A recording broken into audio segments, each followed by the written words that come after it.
Glasgow, what a welcome you gave us today. You didn't disappoint at all. That fairly woke me up this morning now, I have to say.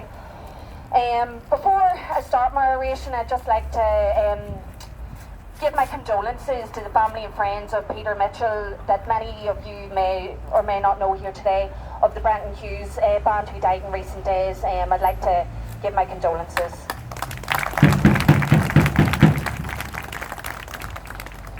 So, I want to say how honoured I am to have been asked to speak here today by the West of Scotland Band Alliance to address you, fellow Republicans, in Glasgow at this sacred time of year. It is fantastic to attend this march, and I enjoy listening so much to the superb bands. The music never fails to give me goosebumps. There is nothing that quite compares to the proud feeling that Republican bands can give you as you march along to the beat of their drum.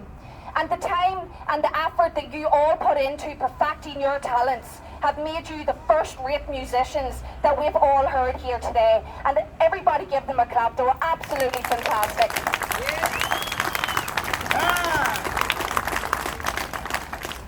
It is truly a privilege to stand alongside Scottish comrades and commemorate all those who have died in service to the Irish Republic.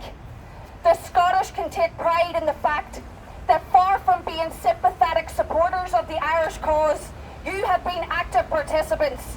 Scottish men and women have fought, been incarcerated, and have died in the pursuit of an Irish Republic. You are not simply our Celtic cousins. You are our brothers, sisters, comrades, and your loyalty to the Republic has been beyond measure.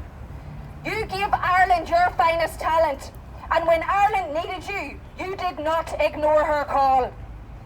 There have been between 50 and 60 participants in the rising that came from Scotland.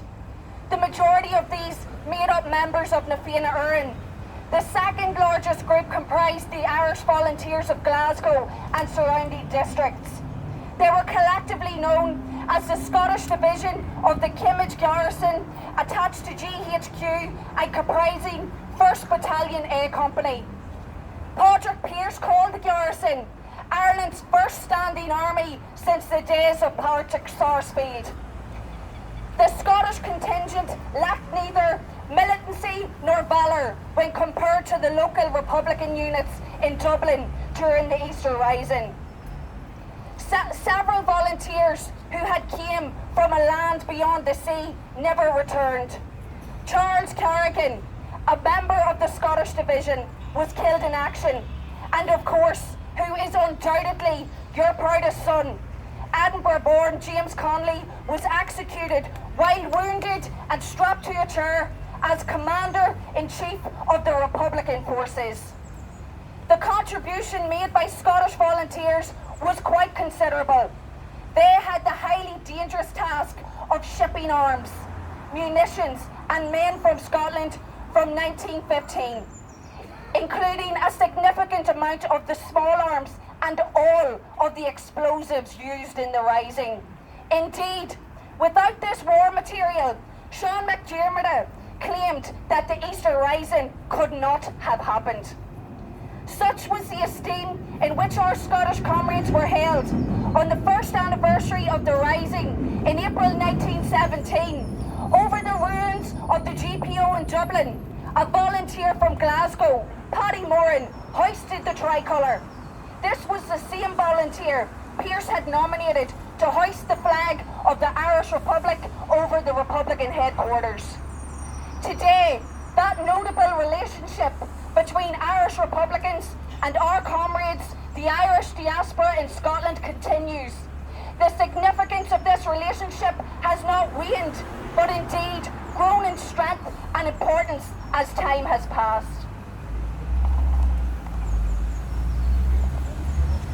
As we all look back today on the great heroes of 1916, we do so with a sense of idealism. However, the romanticised idea of noble patriots cheered on by their fellow country people in the face of a tyrannical British force is fanciful. Then, as now, the public is quite apathetic towards their imperialist masters, too afraid to rock the boat, and willing to settle. This picture is not exclusive to Ireland, but indeed is the same in every occupied country. For the Midland person, it would seem that our demands are unreasonable, too hardline, too undeviating. The same criticisms that revolutionaries have always faced. For those people, it is easier to submit to slavery than dare fight for freedom. Their fears that the revolution requires a certain amount of self-sacrifice are not unfounded. Our republic will not be presented to us. It will not be easily won. Concession after concession will be proposed, yet we must stand defiant in the face of this and reject all alternatives to the Irish Republic. For too long, the Irish people have fallen foul of sellouts and those wishing to reinvent the wheel, telling us if we just take this one step inside Leinster House, or we just negotiate with the Brits here in Stormont, that it will somehow yield results for the Republic. Ultimately, for us Republicans, for any republic to emerge from the reunification of our country, it must be in line with the 1916 proclamation that we all heard here today. Proceeding from there, and not some engineered constitutional process employed by the British government. With the discussion around Brexit and border polls, we must be more strident than ever in our demands. We cannot settle for what the Brits are offering us, as others have done. We must move forward and settle for absolutely nothing less than the All-Ireland Republic. The state, they're going to up the ante. They're going to try and tempt us into their constitutional process. Constitutional politics for Republicans in an occupied Ireland is farcical. It is designed to dampen down the radical and revolutionary spirit of republicanism. Electoral victories for Republicans in either the 26 or 6 states is far from a triumph for us. In fact, it is the complete opposite. It is exactly what those who partitioned Ireland sought for us to do. They want to entrap us in their assemblies, and they want us to be the good natives to dole out British rule on their behalf. The most successful occupation is one in which the native people administrate for themselves. And as Republicans, we must carefully avoid these lead traps. If ever there was a time for us to work together, it is now. We must formulate our demands under a common banner. A demand for a British intent to withdraw, followed by a reconstituted All-Ireland Republic. And this has always been the Republican position, and it remains the Republican position today. We must be working towards creating a mass movement of people to come together, and together we will demand this change for Ireland. Irish freedom will not come from Stormont or Leinster House. Now, as we all know, Irish republicanism at the moment is under attack. There is no way to sugarcoat it. The state, backed up by a willing media, are working to close down the traditional Republican message. They seek to criminalise us. Now, it would be very easy to shirk away into the shadows and ride this out, but we don't have that luxury.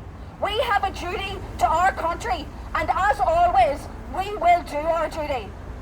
While the great and the good of British and Free State politics pontificate about the lack of supportive republicanism, they are simultaneously neglecting the people that they claim to represent.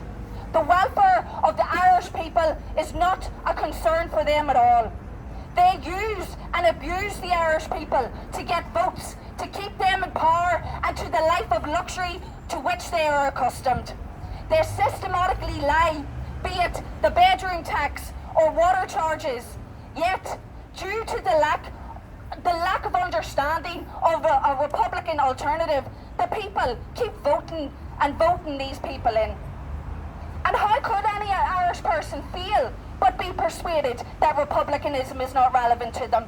They are bombarded day in and daily with anti-republican rhetoric and counter-revolutionary talk from British state apologists. The national television and radio stations are at their disposal for them to espouse their deceitful vitriol. And ultimately, this is our fault. We must do more. We must advance the Republican message. As we know, the British normalisation campaign has worked to great effect. And so, we too must have our own normalisation campaign. We will not be intimidated into silence. We need to assure the people that republicanism is not a strange or minority view. Indeed, it is a legitimate and normal view to hold. And the Irish people must feel secure and proud to call themselves Republican. In difficult times, we must stand together.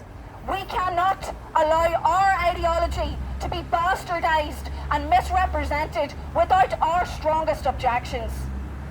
The ongoing criminalisation of Irish Republicans is plain for us all to see, be it the onslaught of IRA charges in the 26 counties or the harassment and continual arrests in the 6 counties. At present, we have near on 70 political prisoners, and yet the media ignore this entirely.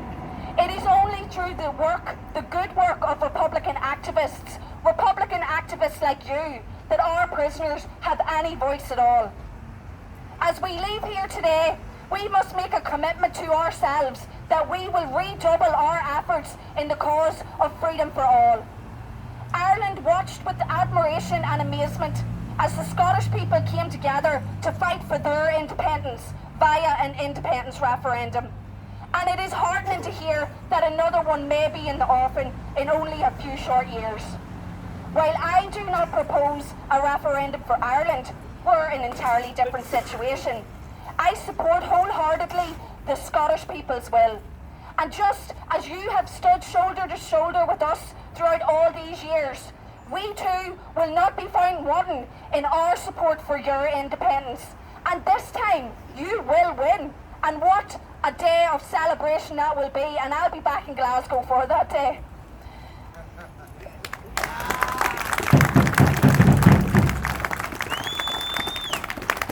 Now, if ever there was a message to take away from this speech, because I think any gathering needs to take away one thing, it is, Republicans, we are not for changing. We will hold fast and true to the principles of the 1916 proclamation, and I can think of no better person to end with a quote.